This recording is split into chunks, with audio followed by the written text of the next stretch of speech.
Welcome to Positive Progress. This video serves as a gentle reminder that while grief may feel overwhelming and endless, it is also a testament to the deep connections we've shared. Grief is the price we pay for love. Grief never ends, but it changes. It's a passage, not a place to stay. Grief is not a sign of weakness, nor a lack of faith. It is the price of love. The reality is that you will grieve forever. You will not get over the loss of a loved one. You will learn to live with it. Grief is like the ocean. It comes in waves, ebbing and flowing. Sometimes the water is calm, and sometimes it is overwhelming. All we can do is learn to swim. Those we love don't go away. They walk beside us every day, unseen, unheard, but always near, still loved, still missed, and very dear. What we once enjoyed and deeply loved we can never lose, for all that we love deeply becomes part of us. Grieving doesn't make you imperfect. It makes you human. Tears shed for another person are not a sign of weakness. They are a sign of a pure heart. No one ever told me that grief felt so like fear. Sometimes, only one person is missing, and the whole world seems depopulated. To live in hearts we leave behind is not to die. Grief does not change you, Hazel. It reveals you. The pain passes, but the beauty remains. Although it's difficult today to see beyond the sorrow, may looking back in memory help comfort you tomorrow. Grief is in two parts. The first is loss. The second is the remaking of life. Sometimes the only way to heal is to cry out all the tears.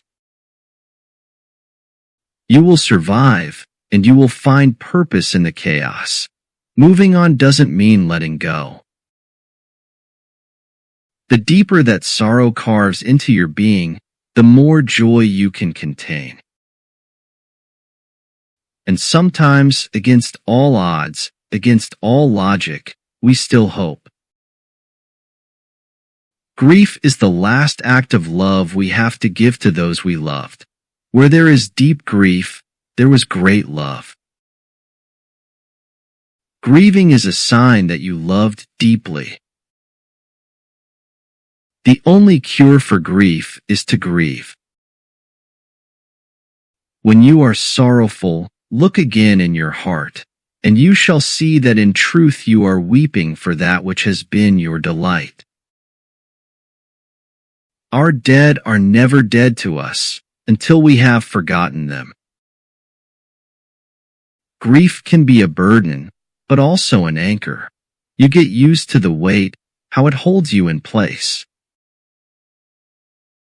Though nothing can bring back the hour of splendor in the grass, of glory in the flower, we will grieve not, rather find strength in what remains behind. There is a sacredness in tears. They are not the mark of weakness but of power. They are messengers of overwhelming grief and unspeakable love. Those who have suffered understand suffering and therefore extend their hand. You give yourself permission to grieve by recognizing the need to mourn. Grief is love's unwillingness to let go. Grief is a normal and natural response to loss. It is originally an unlearned feeling process. Keeping grief inside increases your pain. Grief is not a disorder, a disease, or a sign of weakness. It is an emotional, physical, and spiritual necessity, the price you pay for love. The only cure for grief is to grieve. Each day, I begin again, knowing it is not the end. You don't get over it, you get through it. It doesn't get better, it gets different. Some things in life cannot be fixed. They can only be carried. We understand death only after it has placed its hands on someone we love. To weep is to make less the depth of grief. Time does not bring relief. You all have lied who told me time would ease me of my pain. The pain of grief is just as much part of life as the joy of love. It is, perhaps, the price we pay for love, the cost of commitment. Be the things you loved most about the people who are gone.